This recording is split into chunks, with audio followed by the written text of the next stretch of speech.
মাকে সেবা করতে এসে নিজেই খুন হয়ে গেছে। 5 জন আপনার অবস্থায় পড়ে আছে।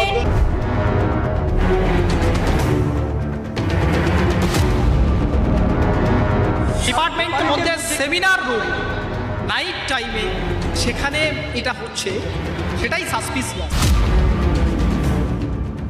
এটা ধামা চাপা দেওয়ার প্রচেষ্টা অলরেডি শুরু হয়ে গেছে।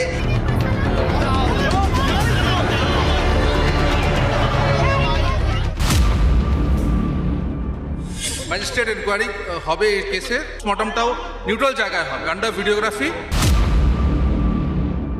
মন্ত্রী ফোন করেছিলেন, দায় মুখ্যমন্ত্রী মমতা বন্দ্যোপাধ্যায় আপনাকে নিতে হবে।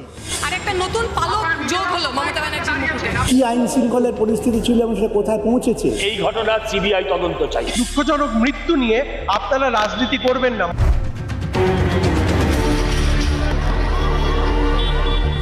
প্রত্যেকটা স্টেপস না হচ্ছে।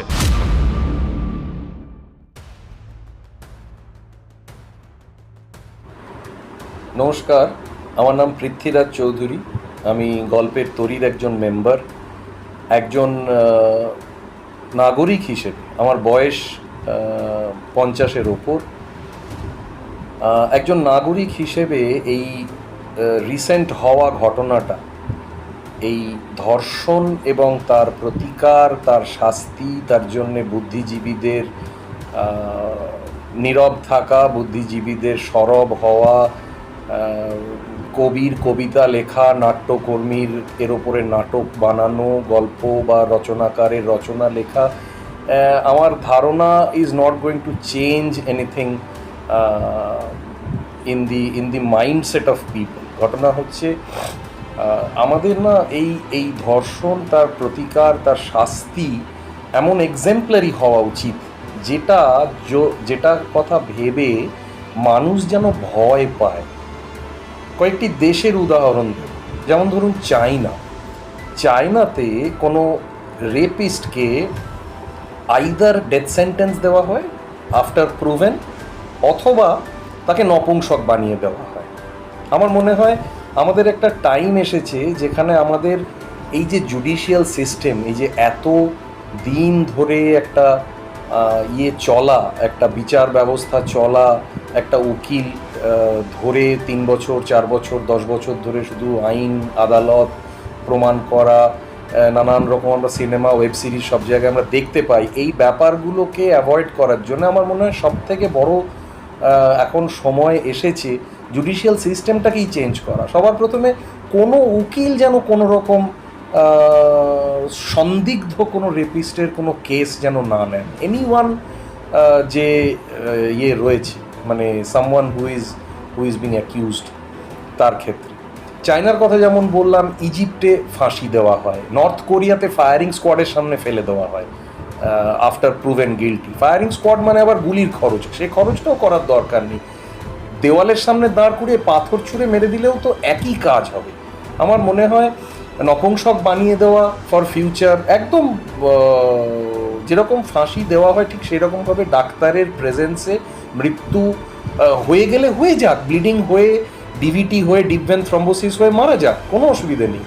কিন্তু এই ভায়োলেন্সটা যদি আমরা না দেখাতে পারি, আজকে নর্থ কোরিয়া যে ফায়ারিং স্কোয়াডের সামনে দাঁড় করায়, আজকে ইসরায়েল বা রাশিয়া যে অন্তত 20 বছরের একটা লাইফ ইমপ্রিজনমেন্ট করে, বা সৌদি আরবিয়াতে মুন্ডচ্ছেদন, এটা হচ্ছে এবং as early as possible. Saudi Arabia ভীষণ রুথলেস এই ব্যাপারটাতে। আপনারা জানেন ইরানে নানান রকম গণ্ডগোল হয়, ইরানে অনেক মহিলাদের ওপরে আমরা দেখেছি, আমরা তালিবানের অত্যাচার দেখেছি, আফগানিস্তানে দেখেছি, আমরা বিভিন্ন জায়গায়। কিন্তু এই রেপিস্টদের ক্ষেত্রে বহু যুগ ধরে, বহু দিন ধরে সৌদি আরবিয়ার কিন্তু একটা খুব স্ট্রিক্ট স্টান্স রয়েছে, ওরা খুব ক্লিয়ার ওদের ব্যাপারে। আমার মনে হয় গল্পের তরীর তরফ থেকে আমাদের এই বার্তাটা আমি দিতে চাই একজন মানে নাগরিক হিসেবে, এবং আমার সহকর্মী এখানে যারা রয়েছেন, আমার অন্যান্য বাচিক শিল্প দলের যারা রয়েছেন, যে মহিলারা রয়েছেন, যে পুরুষরা রয়েছেন, যারাই এই ব্যাপারটাকে ধিক্কার জানাচ্ছেন, শুধুমাত্র ফেসবুকে 2 শব্দ লিখে বা 1 লাইন লিখে আমি তীব্র পোষণ করছি, আমি এর প্রতিবাদ জানাচ্ছি, ধিক্কার জানাই, ছি এই কথা লিখে বা এ করে আমার মনে হয় না এটা করে কিছু হবে। তবে আমাদের এই মেসেজটা আমরা গল্পের তরীর ওয়েব চ্যানেল থেকে ওয়েব পেজ থেকে ফেসবুক থেকে সর্বত্র আমরা ছড়িয়ে দিতে চাই এই মেসেজটা সকলের জন্য। আসুন আমরা সবাই মিলে একটা মুভমেন্ট গড়ে তোলার চেষ্টা করি যেখানে তো রেপিস্টদের ক্ষেত্রে এই আইনটা দ্রুত বদল করার ব্যবস্থা হোক এবং সবচেয়ে সাংঘাতিকতম একদম নিদর্শনকারী শাস্তির ব্যবস্থা হোক উইদাউট এনি কাইন্ড অফ কি বলে কোনো ধরনের ডিফেন্স লয়ার বা ডিফেন্স কাউন্সিলের কোনো সুযোগ যেন না থাকে কোনো রেপিস্টের সারা ভারতবর্ষ জুড়ে। ধন্যবাদ।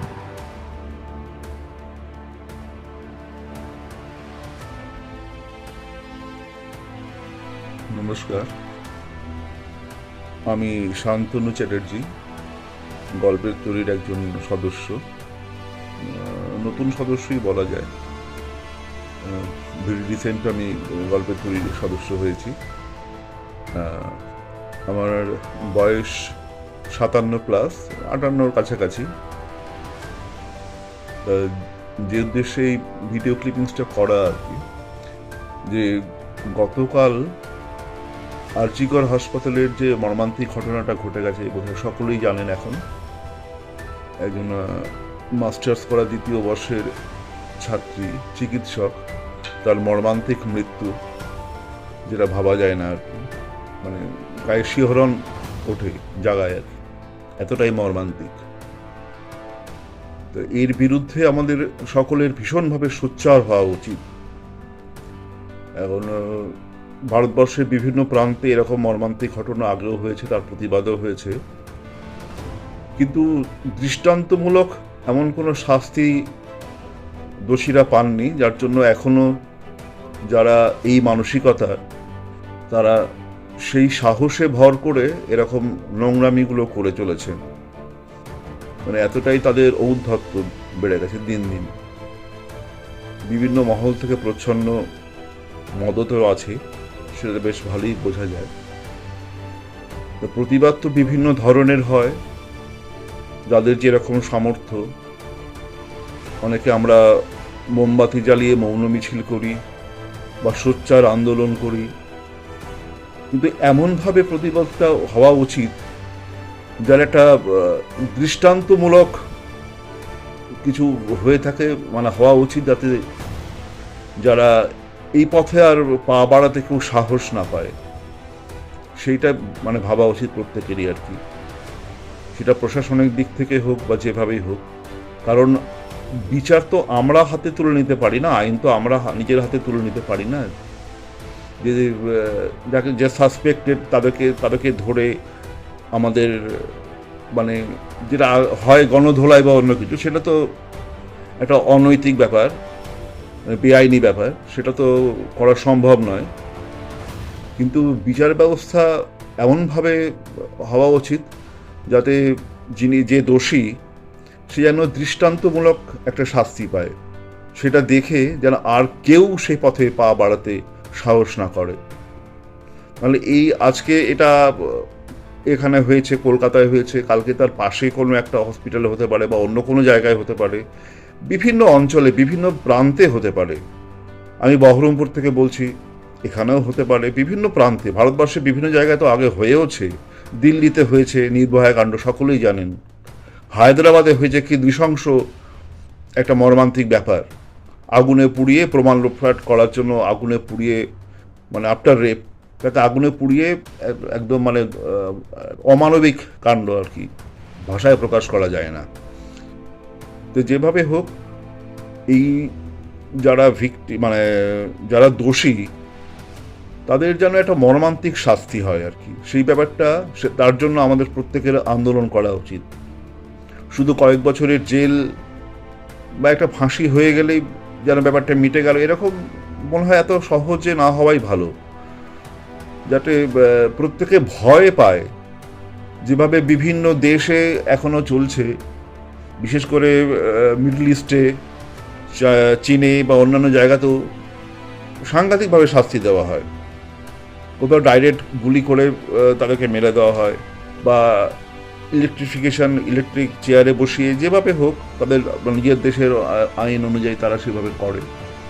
তা আমাদের ভারতবর্ষেও সেরকম কোনো আইনি প্রক্রিয়া যাতে হওয়া উচিত সেই রকমভাবে আর কি সেটা ভেবে আমাদের সকলের আন্দোলনটা করা উচিত, এর তীব্র প্রতিবাদ হওয়া উচিত। শুধু ফেসবুকে লিখলাম বা কোথাও কিছু লিখলাম, কিছু করে মনে হয় না যে খুব একটা তার ইম্প্যাক্ট পড়ছে। হচ্ছে তো অনেকটাই, অনেক পথনাটিকাও হচ্ছে, অনেক রকমভাবে প্রচার হচ্ছে, কিন্তু রোখা তো যাচ্ছে না। কিন্তু আন্দোলনটা এবারে একদম মানে কোমর বেঁধে নামা উচিত প্রত্যেকের, সেইভাবে সে রাস্তাতেই হোক বা অন্য যেভাবেই হোক। এই মানে মানা যাচ্ছে না, আজকে ওখানে হয়েছে কালকে আমার ঘরেও তো হতে পারে, সেটা প্রত্যেকের মাথায় রাখা উচিত। মানে কি বলবো, এতই মর্মান্তিক, এ আর নেওয়া যাচ্ছে না। মানে একে প্রশাসনের দিক থেকে অনেক সময় খুব লাইট করে দেওয়া হয় দেখা যাচ্ছে। বা রিসেন্ট যে ঘটনাটি ঘটলো, সেই কলেজের প্রিন্সিপাল নাকি বলেছেন রাতেও একা থাকা উচিত না। এটা কি কোনো কথা হলো? সে একা থাকবে না, দলবল নিয়ে থাকবে, এটা হয় মানে এই সাহসটা হবে কি করে?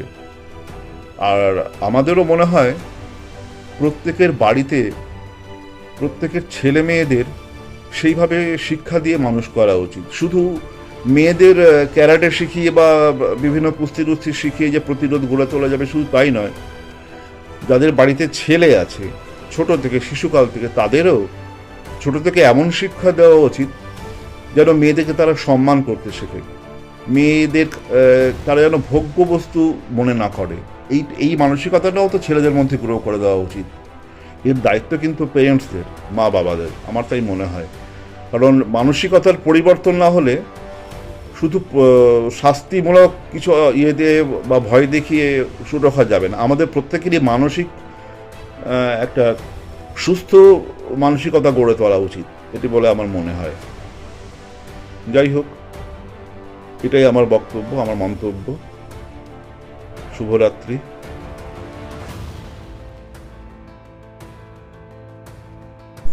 দেখো, আমার প্রশ্ন খুব সিম্পল। আমরা সমাজ তৈরি কেন করলাম? সমাজ করার যৌক্তিকতাটা কি? যাতে করে সভ্য সমাজ, খালি সমাজ নয় কিন্তু সভ্য সমাজ, আমরা সভ্য সমাজ তৈরি করতে চেয়েছি। একটা সভ্য সমাজে এরকম অসভ্য আচরণ হবে কেন? হিসেবের তো শেষ নেই। ইতিহাস যদি দেখি, হিসেবের কোনো শেষ নেই। একটার পর একটা হয়ে আসছে, একটার পর একটা। কতদিন আমরা এটাকে সহ্য করব? কোনো অসভ্য লোকের শাস্তি সভ্যতার সঙ্গে হতে পারে না। অসভ্যতামীকে অসভ্যতামীর ভাষাতেই উত্তর দেওয়া প্রয়োজন আছে।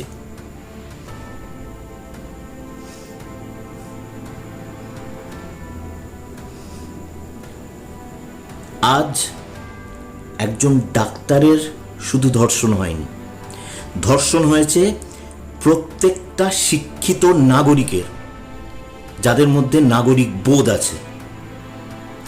আজ ধর্ষণ হয়নি একজন চিকিৎসকের, আজ খুন হয়নি একজন চিকিৎসকের, খুন হয়েছে কাদের?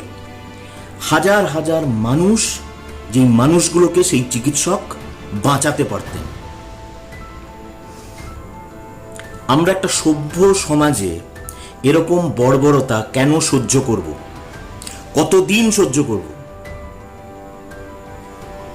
আইন কিসের জন্য? আইন কিসের জন্য? এরকম যদি আইন ব্যবস্থা হয় যেটা জাজমেন্ট দিতে বছরের পর বছর লাগাবে, সেই আইনি ব্যবস্থা কতটা সভ্য? প্রশ্ন অনেক। আইন হাতে তুলে নেওয়ার কথা আসছে কেন, সেটাও ভাবতে হবে। আইন হাতে নেওয়া যায় না, এটা যেরকম আমরা বলছি, সেটা একটা সভ্য আচরণ থেকে বলছি। একটা জানোয়ার যদি আমাদের সামনে তার হিংস্র দাঁত নিয়ে আমাদের আক্রমণ করে, সেখানে কোনো আইন চলে না। Necessity knows no law. তখন আপনাকে সেই জানোয়ারটাকে মেরে ফেলতে হবে অ্যাট এনি কস্ট। আমরা কেন এরকম একটা সমাজ তৈরি করে রেখেছি, এটা আমার প্রশ্ন।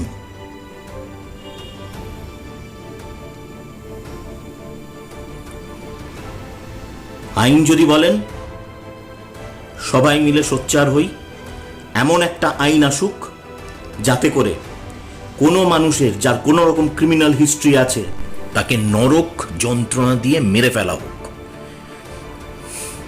টার্মিনেট করা হোক, নিউট্রালাইজ করা হোক সেই সব ক্রিমিনাল মাইন্ডসদের। আসুন সবাই মিলে সোচ্চার।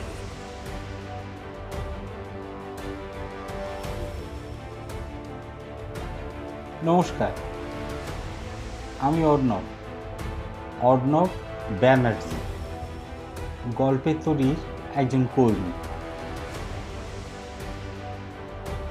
আমি বাক্যহারা।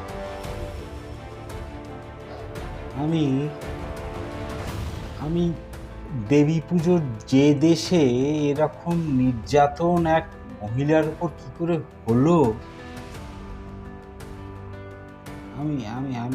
I am zapped. We are living among beasts.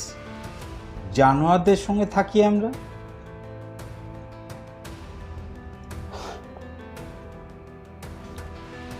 আমি একজন 25 বছর বয়সী ইঞ্জিনিয়ার মেয়ের বাবা। কেমন? আমি সত্যি শেল শকড। আমরা আমাদের পড়শি দেশের অরাজকতা নিয়ে এদিক ওদিক কমেন্ট করছি, আলাপ আলোচনা করছি, কিন্তু আমার নিজের শহরে কি হচ্ছে? হ্যাঁ, আমার নিজের শহরে একজন ডাক্তার ম্যাডাম একটা সরকারি প্রিমাইসেসে এরকমভাবে নির্যাতিত হচ্ছে।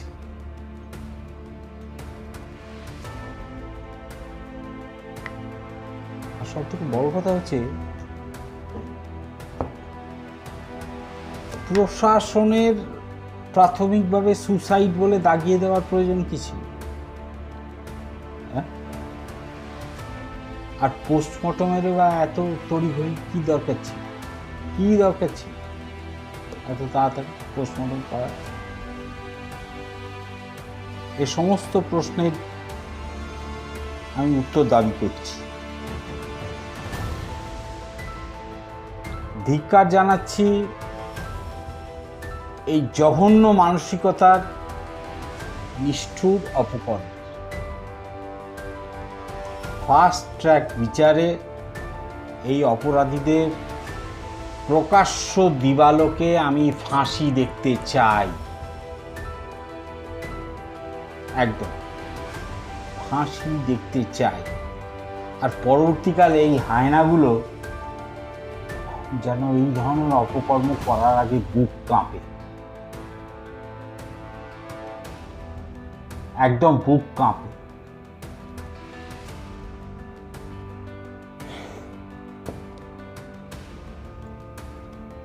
আপনারা আমার সঙ্গে আছেন?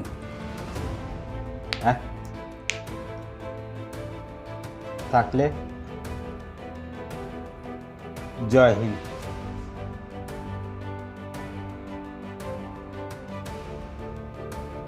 নমস্কার, আমি শুভাঙ্গী, গল্পের তরীর একজন সদস্যা।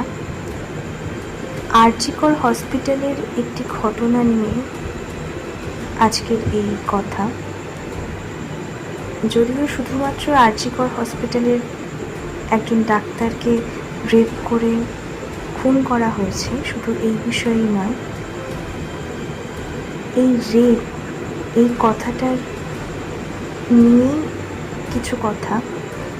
আমরা এরকম অনেক জিনিস দেখেছি, অনেক, গুণে শেষ করা যাবে না। কিছু কিছু বিষয় আমরা জানতে পারি।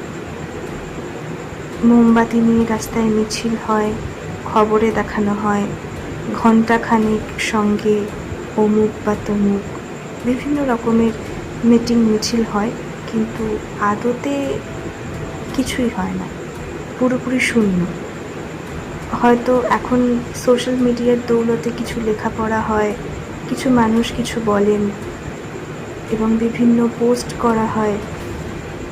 বিশেষ করে কিছু মানুষ এটা বলেন যে রেপ হওয়ার মানে প্রধান এবং অন্যতম কারণ হলো পোশাক।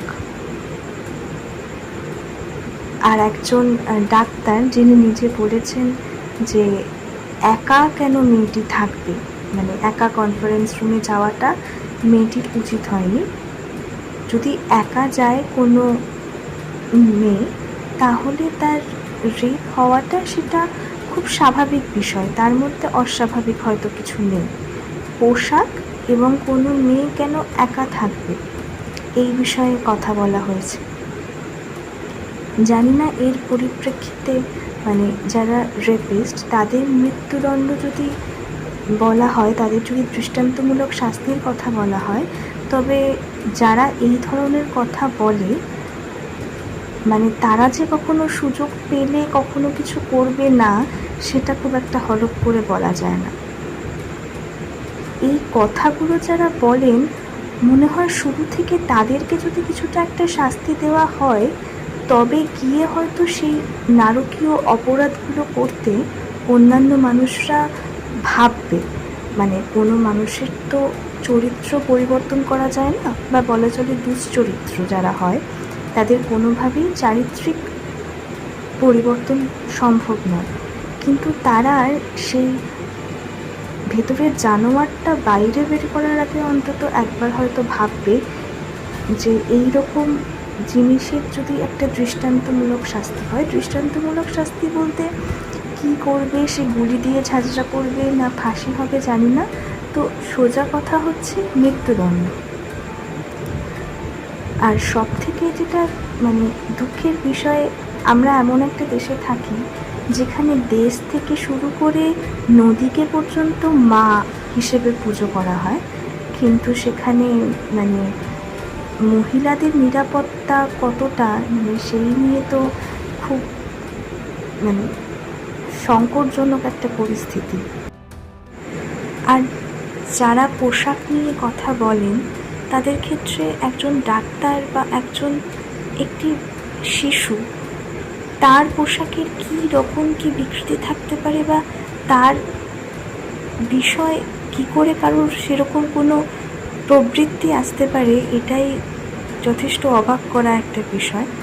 আর খুব একটা জায়গায় গিয়ে ভীষণ দুঃখ হয় যে যারা এই রেপিস্ট যাদের ওপর অ্যালিগেশন আনা হয় এবং এটা নিয়ে হয়তো বছরের পর বছর কেস চলে, যেরকম নির্ভয়া কাণ্ডে হয়েছিল, বছরের পর বছর কেস চলে, তাদের পক্ষে উকিল দাঁড় করায় এবং তারা বিভিন্ন রকমের কথা বলে সেই রেপিস্ট সেই জঘন্য লোকগুলোকে তারা বাঁচাতে চায়। এটা সব থেকে দুঃখজনক একটা ঘটনা। এবং আর একটা বিষয় থাকে যেটা যাদের ওপর দোষ দেওয়া হয় বা যাদের উপর অ্যালিগেশন আনা হয়, মানে কেউ তো এমনি এমনি সেটা করে না। হ্যাঁ, এক্ষেত্রে কথা উঠতেই পারে যে অনেক সময় ফেক অ্যালিগেশনও আনা যায়, সেটা পরের বিষয়, তার জন্য বিভিন্ন রকম মেডিকেল টেস্ট অনেক কিছু আছে আমাদের ব্যবস্থা। কিন্তু যারা এই কাজগুলো করে তাদের বাড়ির লোকেরা তাদের হয়ে যথেষ্ট জোর গলায় বলে যে আমাদের বাড়ির ছেলে তো এরকম করতেই পারে না। তো এটা যদি একটা যারা বলে তারাও একটা মেয়ে, মা, বোন, দিদি, কাকিমা, জেঠিমা বা যেই হোক না কেন, তারা কি করে যে এই বিষয়গুলোতে মানে তার সাপোর্টে থাকতে পারে সেই অমানুষগুলোর, এই জিনিসটা ভীষণ দুঃখের।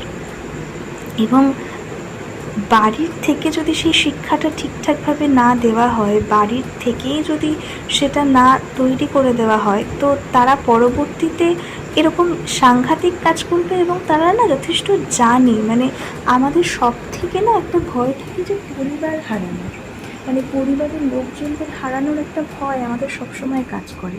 কিন্তু যদি পরিবারের লোকেরাই এই সমস্ত কথা বলে মদত দেয়, তো আমার মনে হয় তারা তো এই রকম ধরনের কাজ করতে হয়তো দুবার ভাববে না, কারণ তারা তো জানে যে ও মা এরকম বলছে যে ওই মেয়েটাই হয়তো এই পোশাক পরেছিল বলে তার এই ঘটনাটা ঘটেছে।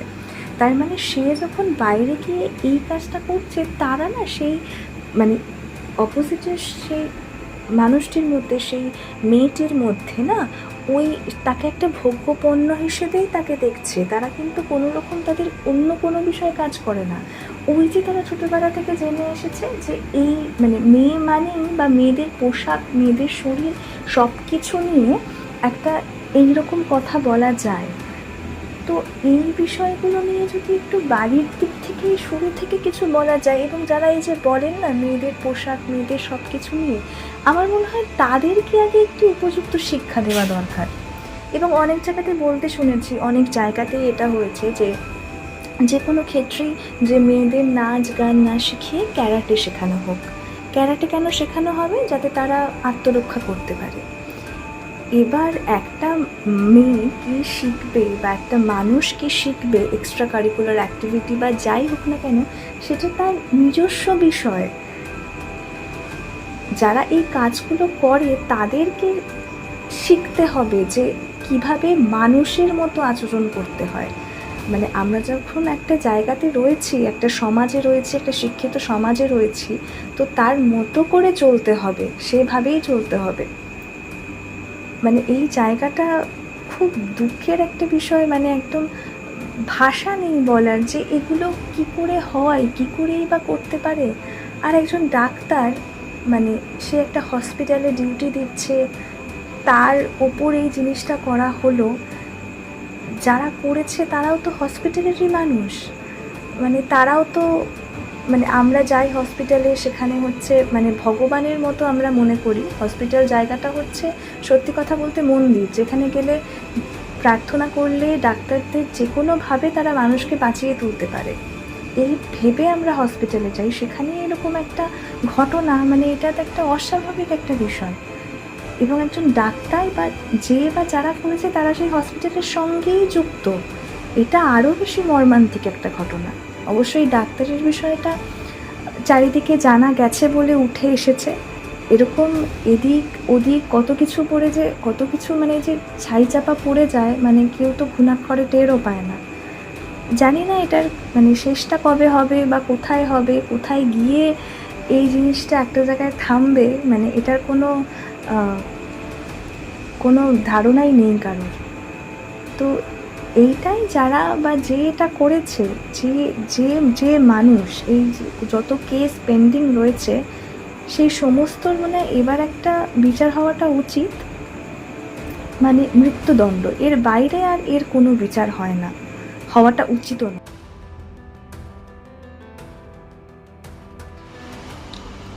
নমস্কার, আমি দেশব্রত, গল্পের তরীর এক পার্শ্ব চরিত্র।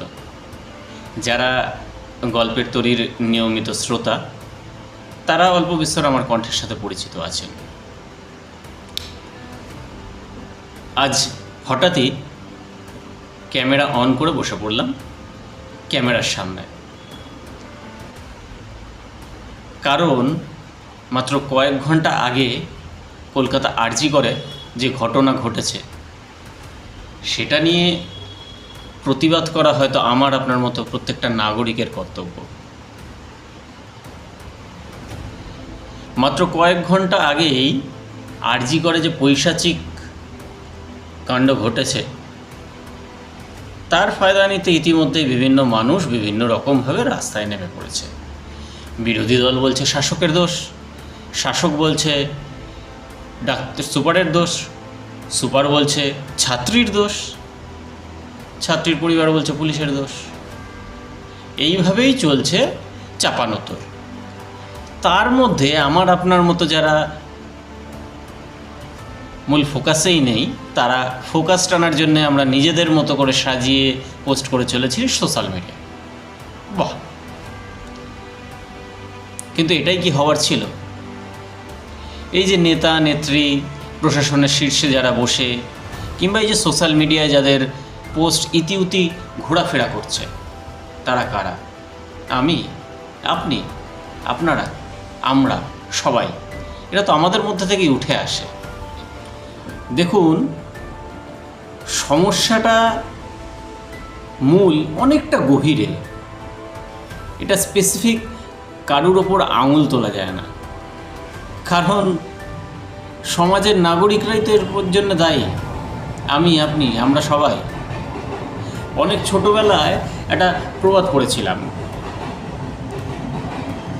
শিক্ষা আনে বিপ্লব, বিপ্লব আনে চেতনা। অথচ কি অদ্ভুত দেখুন, মাত্র কয়েকদিন আগের ঘটনা, আমাদের প্রতিবেশী দেশে শিক্ষিতদের নাম ভাঙিয়ে যা যা কাণ্ড ঘটে চলল, রীতিমতো লজ্জায় মুখ ঢাকতে হয়। তাহলে আসল শব্দটা শিক্ষা নয়, আসল শব্দটা সুশিক্ষা। আমরা সমাজ থেকে যতটুকু নিতে পারি তার কতটা ফিরিয়ে দেওয়ার জন্য অঙ্গীকারবদ্ধ হই। কেন আমাদের ইঁদুর দৌড়ের লাইফস্টাইল টাকাটাই মুখ্য হয়ে দাঁড়ায় বারবার? কেন বারবার আমাদের ভেতরের ভালো দিকটাকে ছাপিয়ে ওঠে আমাদের পৈশাচিক দিক? বিভিন্ন জায়গায়, শুধু নারী নিগ্রহের ব্যাপার না, বিভিন্ন ক্ষেত্রে আমাদের ভেতরের অসুর শক্তি বারবার জয় করে যায় আমাদের ভালো দিকটাতে। কারণ এই একটাই, সুশিক্ষা। আজকালকার দিনে শিক্ষা ব্যবস্থা প্রশ্ন তোলার মতো জায়গায় রয়েছে। আমি, আপনি, আমরা এককভাবে হয়তো সেটা বদলাতে পারবো না। আর সত্যি কথা বলতে, জীবনের শিক্ষা কোনো পাঠ্যপুস্তকে লেখা থাকে না। সেই শিক্ষা সাজিয়ে তোলে আজকের শিক্ষক, আজকের অভিভাবক এবং আমাদের পরিবেশ। তো আসুন আমরা সবাই মিলে একটা সুস্থ পরিবেশ গড়ে তুলি, যাতে একটা অন্যায় কাজ করার আগে একটা মানুষ ভাবে, অন্তত 2 বার থমকে দাঁড়ায়, অন্তত 3 বার লজ্জায় মুখ গুটিয়ে নেয়, আর বারবার পিছিয়ে যায় কোনো অন্যায় ঘটা থেকে। ধন্যবাদ।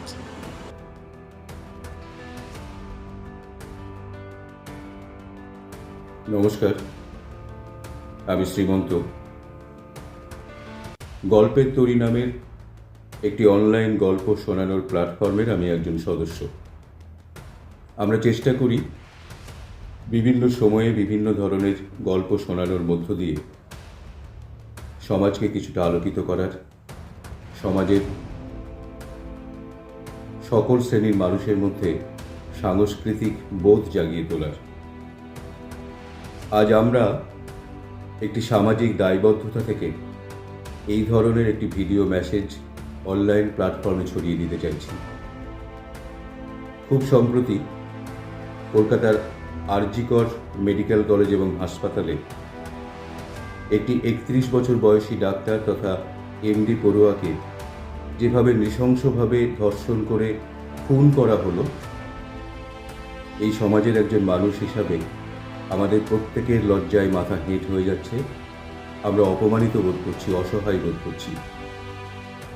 আমরা দাবি করছি এই ঘটনার পিছনে যারা আছে তাদের প্রত্যেকের চরমতম শাস্তি দেওয়া হোক।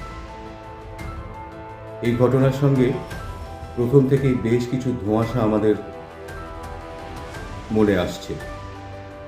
আমরা দেখতে পাচ্ছি যে প্রথমেই এই ধরনের একটি মেয়ে যে অর্ধনগ্ন অবস্থায় ঘরের মেঝের ওপর পড়ে আছে, তাকে আত্মহত্যা বলে চালিয়ে দেবার চেষ্টা করা হয়েছিল।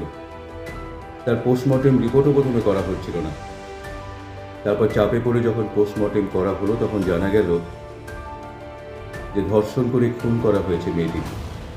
এবং ঘটনা যেভাবে ঘটেছে তাতে মনে হচ্ছে যে এই ঘটনার পিছনে কেউ এককভাবে দায়ী নয়, হয়তো অনেকে আছে এবং তাদের ধামা চাপা দেওয়ার চেষ্টা হচ্ছে। এটাই হচ্ছে সব থেকে ভয়ের ব্যাপার।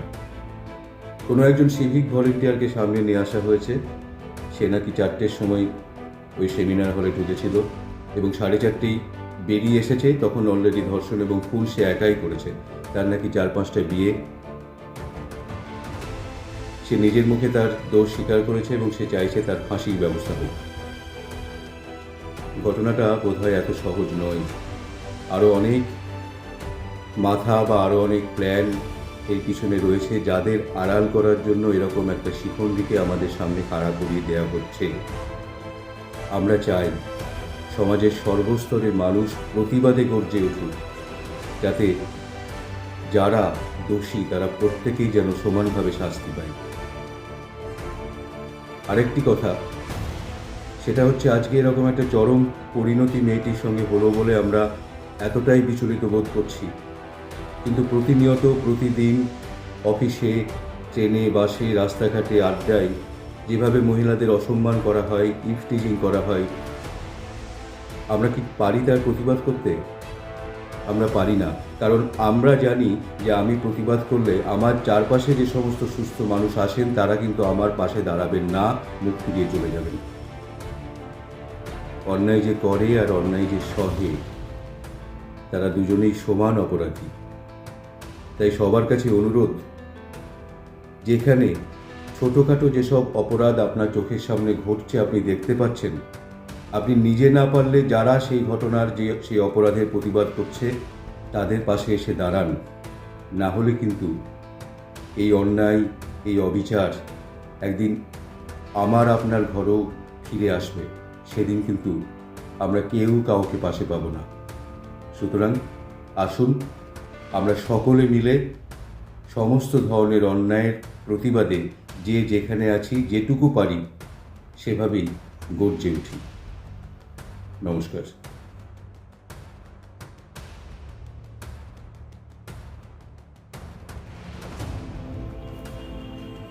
নমস্কার,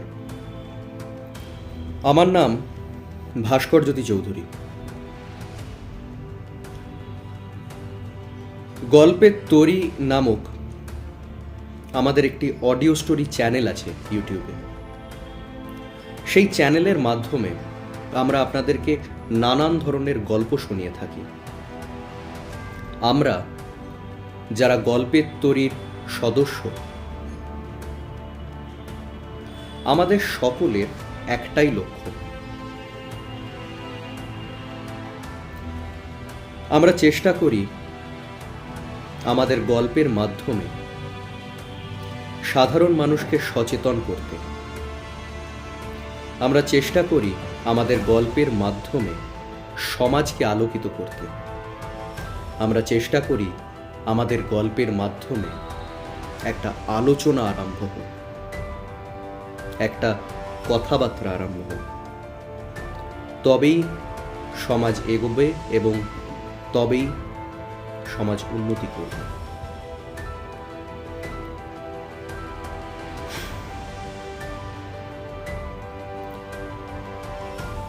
আজ একটি বিষয় আপনাদের সকলের সামনে আমি নিজের কিছু বক্তব্য রাখতে চাই, তাই এই ভিডিওটি বানাচ্ছি। আপনারা হয়তো সকলেই জানেন, রিসেন্টলি কলকাতার আরজি কর মেডিকেল কলেজ এবং হসপিটালে কি নৃশংসভাবে এক তরুণীকে ধর্ষণ এবং খুন করা হয়। এটি অত্যন্ত লজ্জাজনক এবং ঘেন্নাজনক একটি ঘটনা, এবং এই লজ্জাজনক, ঘেন্নাজনক এবং অপমানজনক ঘটনাটির জন্য দায়ী আমরাই, আনফরচুনেটলি আমরাই।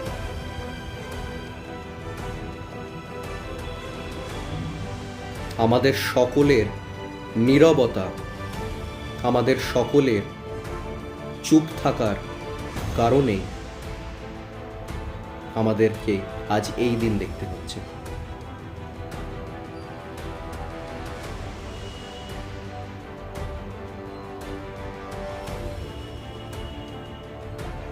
আমরা যখন রাস্তা দিয়ে যাই কোথাও কোনো অন্যায় দেখলে সবসময় আমরা এড়িয়ে যাই। আমরা মনে করি কি দরকার শুধু শুধু ঝামেলা অশান্তি ডেকে আনার, কি দরকার শুধু শুধু ঝামেলা অশান্তির মধ্যে জড়ানোর।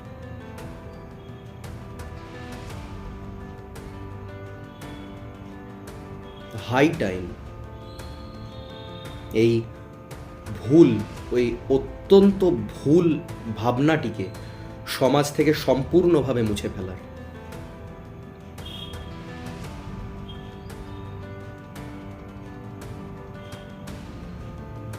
অন্যায় করা এবং অন্যায় সহা দুটোই সমানভাবে ভুল।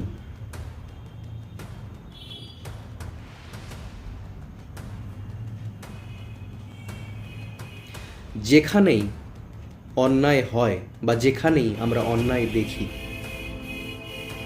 আমাদের সকলের উচিত সেই অন্যায়ের বিরুদ্ধে আওয়াজ তোলার। আমাদের সকলের দায়িত্ব অন্যায়ের বিরুদ্ধে রুখে দাঁড়ানোর। আমাদের সকলের দায়িত্ব অন্যায়ের বিরুদ্ধে লড়ার।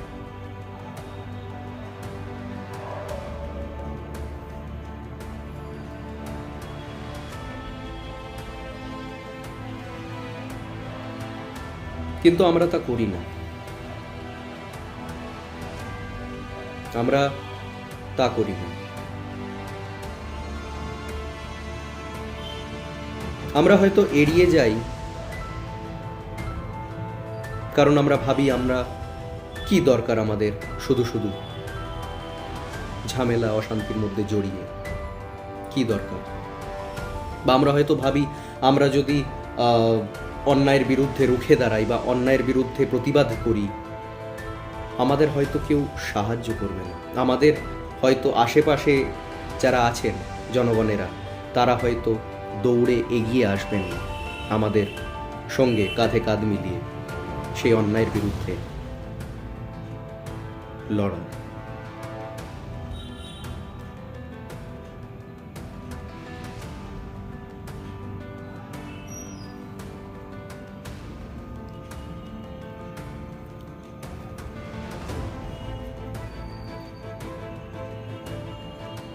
একটি ঘটনা শুনে আমার খুব খারাপ লাগলো এবং অত্যন্ত লজ্জাজনক ঘটনা সেটিও। সমস্ত খবর দেখে এবং বহু বুদ্ধিজীবীদের বক্তব্য শুনে যা বুঝলাম, খবরে বলছে এই পুরো ঘটনাটি এক সিভিক ভলেন্টিয়ারের ঘটানো এবং সে চেঁচিয়ে চেঁচিয়ে তার পুরো মানে on the top of the voice সে চেঁচিয়ে বলছে যে আমাকে ফাঁসি দেওয়া হোক। সত্যি কি তাই? এতই কি সহজ?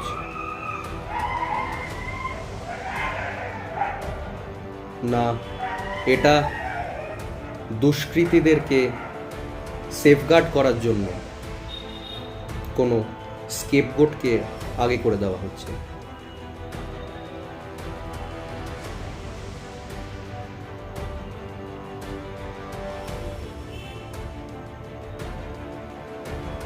অত্যন্ত লজ্জাজনক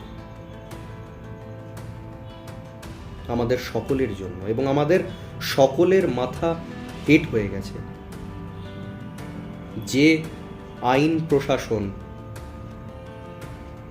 যে প্রশাসনকে আমরা ভরসা করে সকালে কাজে বেরোই,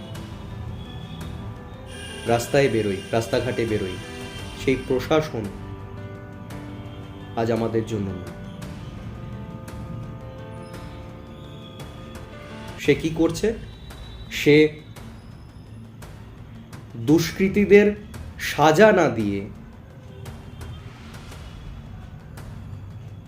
তাদেরকে সেফগার্ড করছে। এবং আমি একটাই, জানি অনেকে অনেক তাদের মতামত দিয়েছেন, অনেকে অনেক রকম কথা বলছেন। আমি একটাই মাত্র প্রশ্ন করব আমাদের প্রশাসন এবং আইনের দায়িত্বে, আইনকে রক্ষা করার দায়িত্বে যারা আছেন তাদেরকে আমি একটাই প্রশ্ন করব, আপনারা যে আজ দুষ্কৃতীদের সেফগার্ড করছেন বা তাদেরকে সমস্ত রকমের ফেসিলিটি প্রোভাইড করতে চাইছেন, উকিল থেকে সব কিছু তাদের বাঁচানোর চেষ্টা করছেন, একটা প্রশ্ন করতে চাই আপনাদের সকলকে। আজকে এই ঘটনাটি যদি আপনাদের বাড়ির মেয়ের সাথে, বাড়ির বোনেদের সাথে বা বাড়ির মায়ের সাথে ঘটতো, তাহলে কি আপনারা একই জিনিস করতেন, একই কাজ করতেন? তাহলেও কি আপনারা সেফগার্ড করতেন দুষ্কৃতীদের,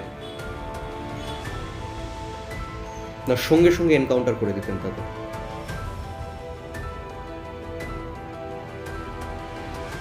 এইটা আমার প্রশ্ন।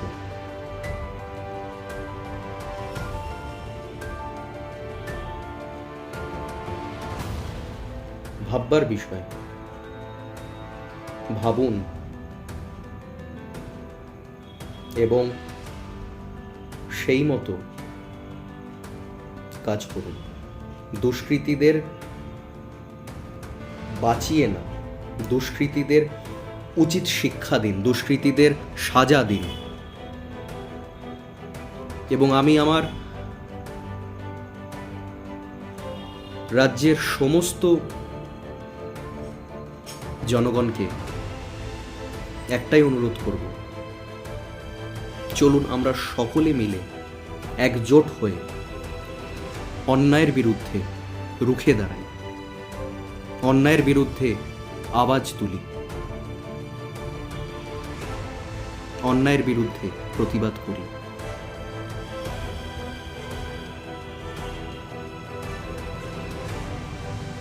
চলুন আমরা এইটা ভাবি আজ থেকে যে আমি অন্যায়ের বিরুদ্ধে প্রতিবাদ করা শুরু করি, পাশে যিনি আছেন তিনিও আমার সাথে আসেন। আমরা সকলেই যদি এইভাবে ভাবি বা আমরা সকলেই যদি এই থিঙ্কিংটা রাখি যে প্রতিবাদ করি অন্যায়ের বিরুদ্ধে, রুখে দাঁড়াই, কোথাও আমি লিখে দিতে পারি কোথাও কোনো অন্যায় কোনোদিন হবে না, কোথাও কোনো ভুল কাজ বা ভুল অন্যায় বা অপরাধ হবে না,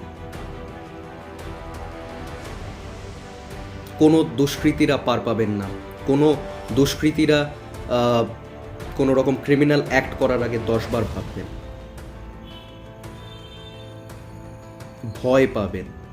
এবং আমাদের আইন ব্যবস্থাকেও এতটা কড়া এবং এতটা স্ট্রিক্ট করা উচিত যাতে ক্রিমিনালসরা ভয় কাঁপে, কোনো রকম ক্রাইম করার আগে 10 বার ভাবে। ক্রাইম রেট অটোমেটিক্যালি কমে যাবে। হাই টাইম এই বিষয়গুলো ভাববার।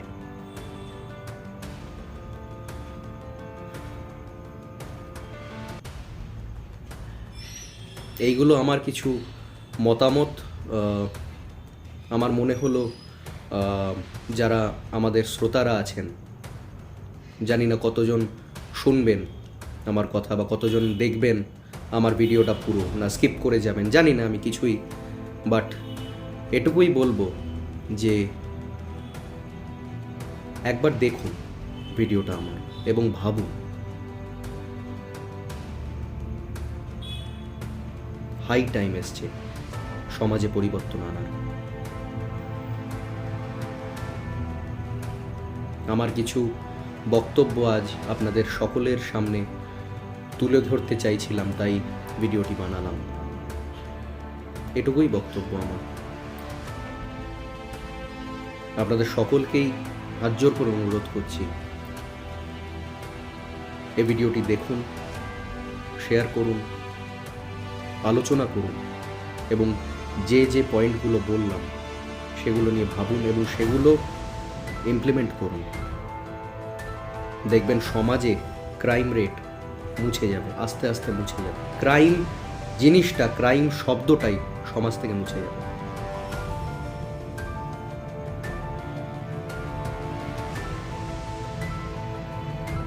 সকলে ভালো থাকবেন,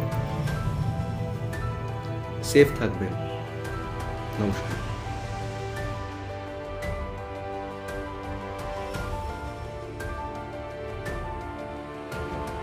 কি বলবো ঠিক ভেবে পাচ্ছি না। আমি কোনো কিছুই মাথার মধ্যে নিচ্ছে না। কিছু শব্দবন্ধ আমার মনের মধ্যে পাকাচ্ছে। তাহলে এই কোন সকাল, রাতের থেকেও অন্ধকার? কোন দেশ, কোন রাজ্য, কোন সমাজে দাঁড়িয়ে আছি আমরা? আর শিক্ষিত শব্দটা বড় বেশি ক্লিশে মনে হচ্ছে আজকে। শিক্ষা বলতে কি? কাগজের শিক্ষা? এখন তো কাগজের শিক্ষার মানে কি বলবো, চারিদিকে ছড়াছড়ি। যে কোনো আমাদের সময় যেখানে 34-35-40% পাশ করাটা একটা সাংঘাতিক ব্যাপার ছিল, সেখানে 1%-2% ফেল করছে। এবং যারা ঘুরি নম্বর নিয়ে কাগজের শিক্ষায় শিক্ষিত, তারা নিজের সম্পর্কে 3টে লাইন লিখতে পারবে না, 4টে লাইন বলিনি কিন্তু। অতএব সেই শিক্ষার কথা আমি বলছি না।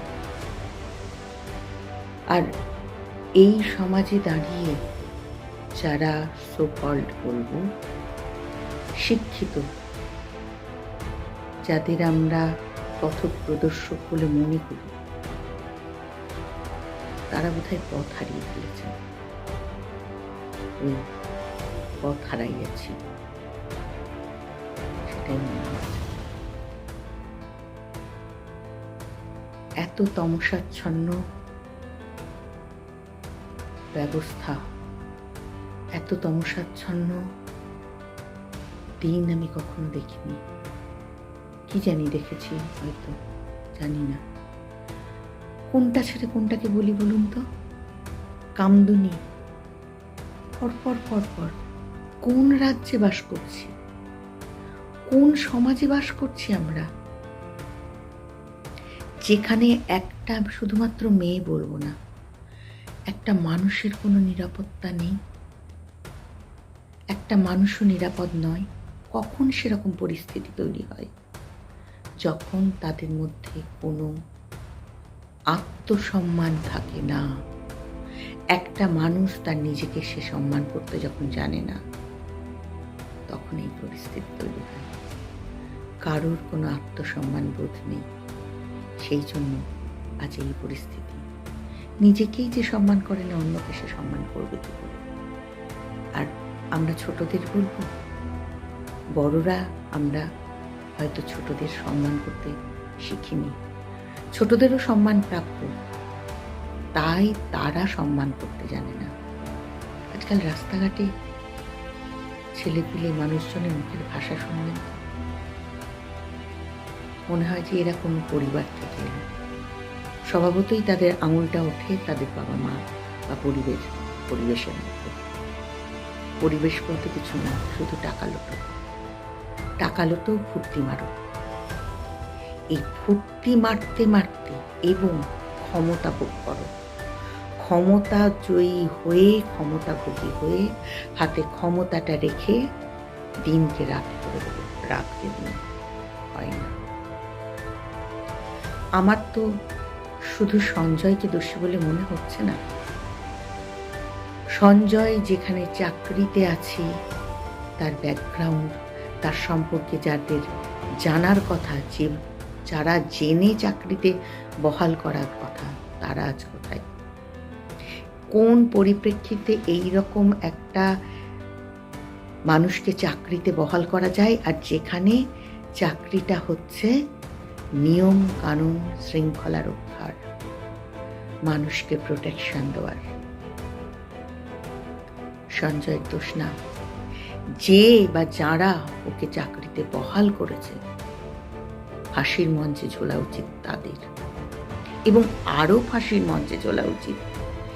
এক একটা মৃত্যু মৃত্যু দিয়ে প্রমাণ করতে হবে এখন যে অবস্থাটা কি। আজকে একটা মৃত্যু আরজি করে প্রমাণ করে গেল যে একটা ডাক্তার 36 ঘন্টা সে ডিউটি করছে, সে পুরুষ হোক সে মহিলা হোক, তার কোনো রেস্ট নেই। রস্টার কে বানিয়েছে? আমার তো মনে হয় ফাঁসির মঞ্চে রস্টার যিনি বানিয়েছেন তাদের যাওয়ার কথা। যারা প্রতিদিন দেখছেন এত অরাজকতা, তার মধ্যে দিয়ে পাকাল মাছের মতো সুবিধাভোগীর মতো গা বাঁচিয়ে চলে যাচ্ছে, তাদের ফাঁসির মঞ্চে যাওয়ার কথা। শুধু সঞ্জয় নয়, আজও দিনের পর দিন এই আমাদের দেশে যে মহিলারা ধর্ষিত হচ্ছে, সে শিক্ষিত হোক অশিক্ষিত হোক, মানুষ সবের উপরে কোনো বিচার পাচ্ছে না। শাসক দল তাদের অপরাধীদের ধামাচাপা দিতে চাইছে ঘটনাগুলোকে, অপরাধীদের গার্ড করার জন্য। কেন? তারাই তো তাদের বাহুবল, তাদের দুটো কি বলবো নকুলদানা ছড়িয়ে দেবে, তাতেই তারা খুশি থাকবে। এদিকে তাদের সামনে রেখে বেশ ভালোই লুটপাট চলবে, বেশ ভালোই পয়সা কামানো চলবে, চুরি জোচ্চুরি রাহাজানি সব রকম চলবে। আজকে এই মহিলা, এই মেয়েটি আমাদের সেবা দিতে এসে নিজের প্রাণটা বেঘরে দিল। একইভাবে বেশ কিছুদিন আগে একটি মেয়ে কলেজ ফিরতি, সে আর বাড়ি ফিরল না, এবং রাত্রিবেলায় অনেককেই পিঠে বানাতে যেতে হতো। কত মর্মান্তিক। তাদের অনেকেরই এই বিষয়গুলো মর্মান্তিক বলে মনে হচ্ছে না, কারণ একটাই, তারা অবস্থার মধ্যে পড়ছে না। কিভাবে প্রতিবাদ করলে মানুষ শুধরবে জানি না। সবচেয়ে প্রয়োজন এই বিচার ব্যবস্থা এবং সামাজিক কাঠামোর পরিবর্তন। সত্যি কথা, এই পরিবর্তন যদি না হয়, এই দুরবস্থার যদি মূল থেকে ধ্বংস না হয়, কোনো দিন ঠিক হবে না। আমাদের সমাজের এখন গোড়াই গলদ, সবটাই গলদ। কি বলি, দুঃখের কোনো শেষ নেই, যন্ত্রণার কোনো শেষ নেই।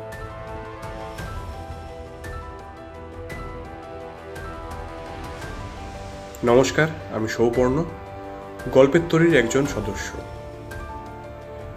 গতকালকে আরজি করের যে ঘটনাটা ঘটেছে সেটা মোটামুটি এখন আমরা সবাই জানি, তাই নতুন করে আর গৌরচন্দ্রিকা করলাম না।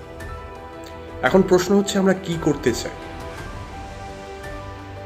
গত ঘটে যাওয়া যে ঘটনাগুলো ঘটে গেছে অলরেডি, সেরকম আমরা যেমন প্রতিবাদ করেছিলাম সেরকম 2-4 দিন প্রতিবাদ করে তারপর ভুলে গিয়ে যেমনকার ঘটে যাচ্ছে, মানে যেমন রোজ চলছে সেরকমই চলতে দেবো, নাকি এবার কিছু বদল আনবো? আমাদের আজকে কলকাতায় হচ্ছে, কালকে আমাদের বাড়িতে ঘটবে, এরকম নর পিশাচদের হাতে আমাদের বাড়ির মেয়ে বউদের আমরা ছেড়ে দেব? নাকি এবারে সমাজটাকে অন্যভাবে গড়ে তোলার সময় এসছে? যদি আমরা চাই যে না, এবারে কিছু বদলাতে হবে, তাহলে আমাদেরকে নিজেদের সবটুকু দিয়ে নিজেদের স্পেসে লড়াইটা করতে হবে। কীরকম? যে যেটা পারে, যে যেটা ভালো পারে তাকে সেইখান থেকে প্রতিবাদটা গড়ে তুলতে হবে, এবং এমনভাবেই প্রতিবাদটা গড়ে তুলতে হবে যাতে সেটা সরকার অবধি পৌঁছয়, আইন ব্যবস্থা অবধি পৌঁছয়, তাদের একটু হলেও টনক নড়ে। সেভাবেই আমাদের প্রতিবাদটা করতে হবে। দেখুন, সোজা হিসেব, শয়তান না 2 রকমের হয়। একটা হয় অশিক্ষিত শয়তান, আর একটা হয় শিক্ষিত শয়তান। অশিক্ষিত শয়তান যারা, তাদের তবু বিভিন্ন প্রকারে তাদের বিবেকটা জাগ্রত করা সম্ভব, কিন্তু যারা শিক্ষিত শয়তান হয়, সেই শিক্ষিত শয়তান হচ্ছে সব থেকে বেশি ভয়ঙ্কর। এদের জন্য আইন ব্যবস্থা এমন হওয়া দরকার যাতে পরবর্তীকালে তারা এই কাজটা করার আগে 2 বার ভাববে, ভয় পাবে।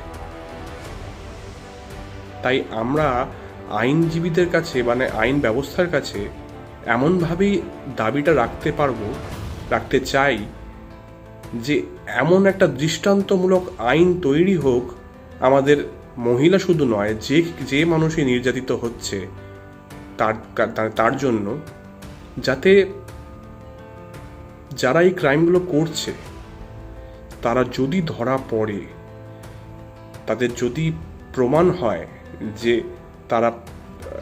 তারা আসামি, তারা ক্রিমিনাল, তাহলে তাদের যে শাস্তিটা হবে সেটা ভয়ঙ্কর শাস্তি।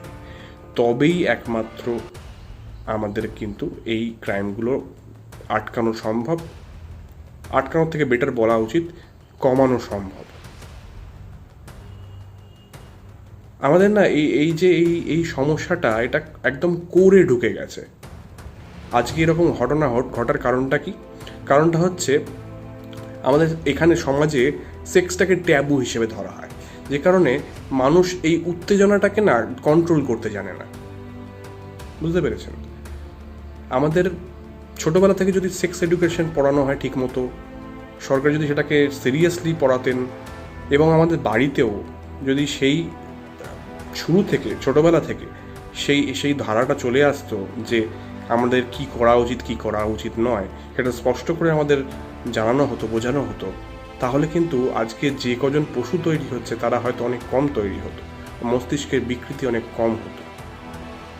এবং সবথেকে যেটা বেশি প্রয়োজনীয়, যারা সব কিছু জেনে শুনে, মানে ডাক্তারদের কি ব্যাপারটা, যদি ডাক্তার মানে এটা বোঝা যাচ্ছে অ্যাকচুয়ালি যে সব প্রশ্নগুলো যেগুলো উঠে আসছে তার থেকে স্পষ্ট যে এখানে ওপরতলাকার মানুষরাকে জড়িত রয়েছে, সেখানে তারা হয় ডাক্তার অথবা ডাক্তারির সঙ্গে যুক্ত কোনো মানুষ, তারাই আসল অভিযুক্ত, মানে তারাই আসল কাজটা করেছে। আর যাদেরকে স্কেপগোট বানানো হচ্ছে তারা হয়তো কোনোভাবে সম্পর্কিত থাকতে পারে, আক্রোশ থাকতে পারে তাদের প্রতি, সে কারণে তাদেরকে স্কেপগোট করা হচ্ছে। তো এই ডাক্তারি যারা পড়েছে বা ডাক্তারি সংলগ্ন যারা কাজকর্ম করে, তাদের কিন্তু মাথায় এই বিষয়টা আসাটাই কথা নয়। তার মানে তারা শিক্ষিত। হ্যাঁ, এবার শিক্ষিত হওয়ার পরেও যে অমানুষগুলো তৈরি হয়, যারা এরকম পশু জানোয়ার তৈরি হয়, তাদের জন্য ওই আইন ব্যবস্থাটা রইল, কিন্তু যাদের তৈরি না হয় তার জন্য সেই শিক্ষাটা দরকার। এবং সেটা যাদের প্রত্যেকে শিক্ষিত হতে পারে, একদম নিচু তলাকার মানুষরাও, যাদের মানে পান্তা ফুরিয়ে যায় আর কি, যেটা বলে সেই রকম মানুষদের জন্য কিন্তু ওই ধরনের শিক্ষাটা প্রয়োজন সবার আগে। তো এখন এটাই একমাত্র দাবি যে শিক্ষাটা আরো জোরদার করা হোক, আরো মানে সেটা রাখতেই হবে এই বিষয়টা, যে এটা করা একদম বাধ্যতামূলক, আর তার সাথে আইন ব্যবস্থা। আর এই ঘটনাটার বিচার কি হবে সেটা তো বোঝাই যাচ্ছে, কারণ একেবারে পুলিশ থেকে শুরু করে সবাই ধামাচাপা দেওয়ার চেষ্টা করছে, ঢাকা দিচ্ছে। তো আমাদের দাবি করে কতটা এই কেসটার ক্ষেত্রে কতটা আশানুরূপ ফল প্রকাশ হবে সেটা জানি না। Let's hope for the best, এটুকুই। ধন্যবাদ।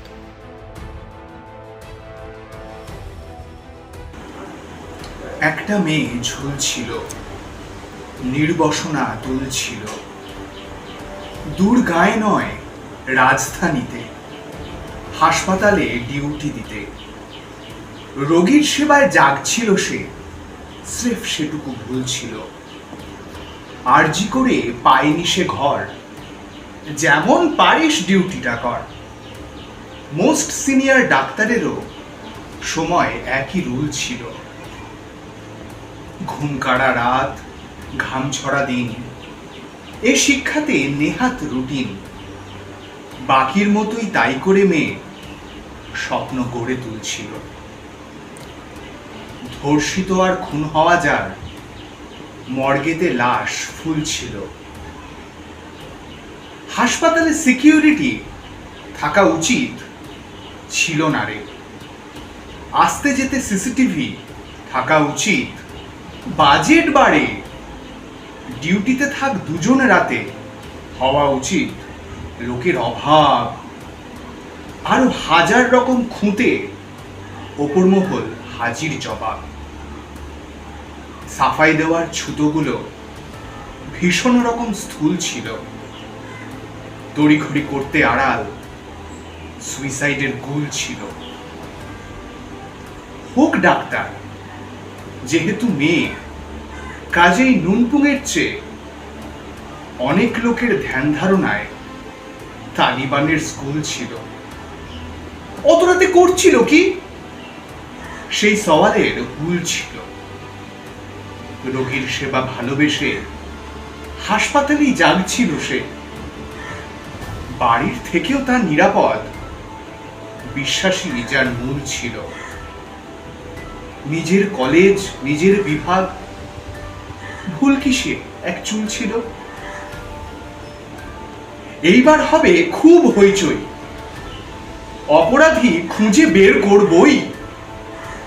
গতানুগতিক সেই আশ্বাস আসবেই ঠিক, বদল না খাস। নিয়ম মাফিক বসবে কমিটি, প্রকাশিত হবে প্রতিবাদী চিঠি। তারপরে সব থিতু যথারীতি, একটি ভীতির স্থায়ী হবে স্থিতি। ঘটনা দেখবে যখনই যে ঘুরে, বুঝবে প্রভাব গিয়েছে কি দূরে।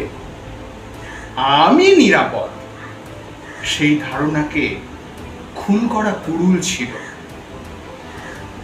তোমার আমার বাড়ির মতো কারোর ঘরের ফুল ছিল। মেধার জোরে যে আগামীর স্বপ্ন দুয়ার খুলছিল। আমার দোরে, আমার দেশে, কার দোষে আজ লাশ হলো সে?